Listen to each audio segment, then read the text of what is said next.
কাতলা মাছ আনা হয়েছে। কাতলা মাছটাকে ভালো করে কেটে ধুয়ে পরিষ্কার করে নিয়েছি। আর দেখো কাতলা মাছটাকে বানাবো আজকে পুরো দই দিয়ে, দই কাতলা বানাবো। তো প্রথমে দেখো ধুয়ে আনার পরে নুন, হলুদ আর দই দিয়ে মাখিয়ে নিচ্ছি।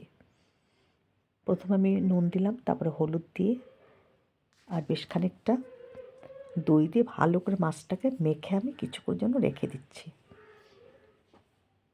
ভালো করে দইটাকে মাছের গায়ে লাগিয়ে দিচ্ছি। খুব ভালো করে নুন, হলুদ আর দইটা মেখে নিচ্ছি। মেখে কিছুক্ষণ আমি এবার রেখে দেবো।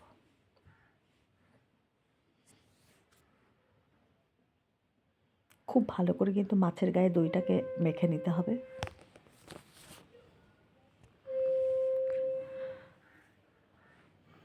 দেখো খুব ভালো করে মাছের গায়ে দইটাকে আমি মাখিয়ে নিলাম। এবার কিছুক্ষণ ঢাকা দিয়ে রেখে দেবো। ওদিকে আমি মশলা করব, একটা আলাদা করে একটা মশলা করব। আর কিছুটা দই নিয়ে নিয়েছি বাটিতে, তার মধ্যে হলুদ গুঁড়ো, লঙ্কা গুঁড়ো, জিরে গুঁড়ো, ধনে গুঁড়ো সব কিছু নিয়ে আর পরিমাণ মতো নুন একসাথে নিয়ে ভালো করে দইটার সঙ্গে ফেটিয়ে রেখে দেবো। সব গুঁড়ো মশলা দিয়ে ভালো করে দইটার সঙ্গে ফেটিয়ে রেখে দেবো কিছুক্ষণের জন্য। আর ওদিকে আরেকটা মশলা বানাবো, সেটা পেঁয়াজ, কয়েক কোয়া রসুন দেবো, খুব বেশি রসুন না। আর পেঁয়াজ, কাঁচা লঙ্কা, টমেটো একসাথে তেলের মধ্যে দিয়ে একটু নেড়ে তারপর মিক্সিতে পেস্ট করব। তো যাই হোক, এটা আগে মুখে বলে দিলাম। এবার আমি ভালো করে দইটা এর সঙ্গে গুঁড়ো মশলাটা ফেটিয়ে নিচ্ছি। দেখো একদম একটা ক্রিমি টেক্সচার হয়েছে। একদম দেখো কি সুন্দর দেখতে লাগছে। এটাকে সরিয়ে রেখে দিলাম। এবার কড়াই বসিয়ে বেশ খানিকটা তেল দেব।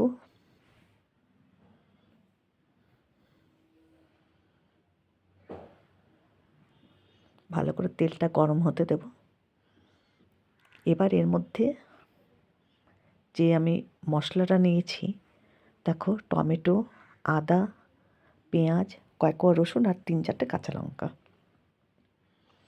ভালো করে তেলের সঙ্গে একটু হালকা নেড়ে চেড়ে নেবো। যখন দেবো হালকা একটু কালার বদলেছে তখনই এটাকে তুলে ফেলবো। সামান্য একটু এর মধ্যে আমি একটু জল দিচ্ছি আর একটু নুন দিলাম।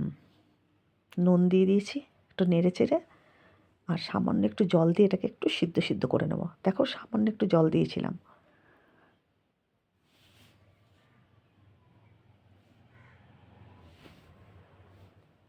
আর একটু এই যে এবার দেখো হয়ে গেছে। এবার আমি গ্যাসটাকে বন্ধ করে দেব।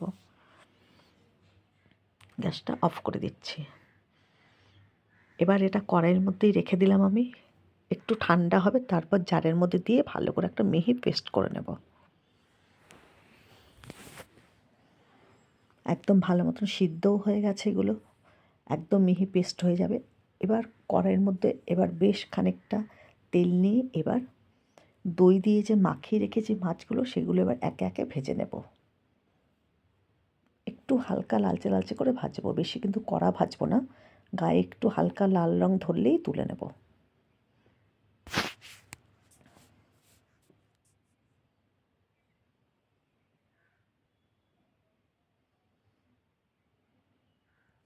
আর এইভাবে দই কাতলা বানিয়ে খেতে কিন্তু দারুণ লাগে। দেখো হালকা রং ধরেছে, আমি ওই পিঠটা উল্টিয়ে দিয়েছি। এইভাবে সব মাছগুলোকে ভেজে নিচ্ছি। আর দেখো যে সিদ্ধ করে রেখেছিলাম হালকা মশলাটা, সেটা ভালো করে পেস্ট হয়ে গেছে।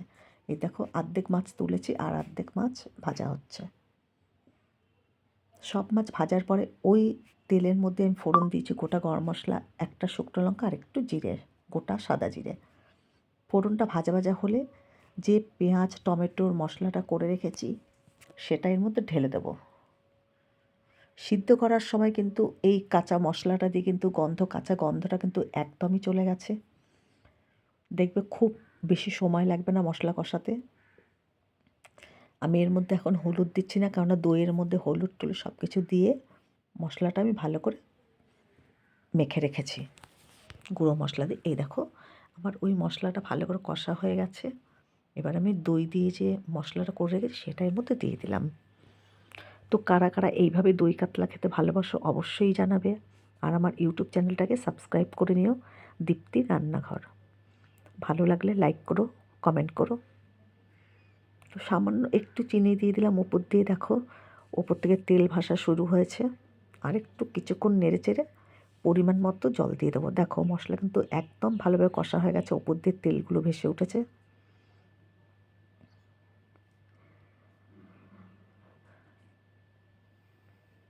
এবার আমি খুব বেশি জল কিন্তু দেবো না, যেহেতু দই কাতলা করছি। অল্প করে জারটা ধুয়ে অল্প করে জল দিয়ে দিলাম, আর একটু জল লাগবে।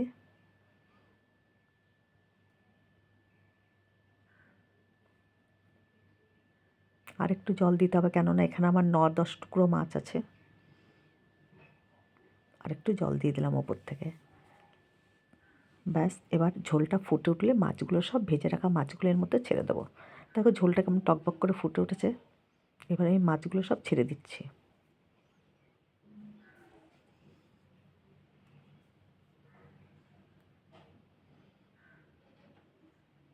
আর কিছুক্ষণ ফুটিয়ে নিলেই কিন্তু দই কাতলা একেবারে রেডি হয়ে যাবে।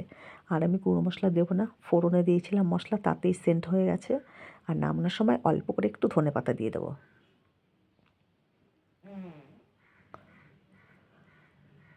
সব মাছগুলো দিয়ে দেওয়ার পরে আর কিছুক্ষণ ফুটিয়ে নিলেই নামানোর সময় একটু ধনেপাতা দিয়ে নামিয়ে নেব। দারুণ লাগে খেতে। দেখো ঝোলটা কেমন ফুটে উঠেছে, একদম মাখা মাখা হয়ে গেছে। এবার একটু ধনেপাতা উপর দিয়ে ছিটিয়ে দিলাম। এবার আমি গ্যাসটাকে অফ করে কিছুক্ষণ ঢেকে রাখবো। দই কাতলা কিন্তু আবার একেবারে রেডি। এই দেখো বন্ধুরা, উপর দিয়ে 2টো কাঁচা লঙ্কা দিয়ে এবার আমি ঢেকে রেখে দেবো।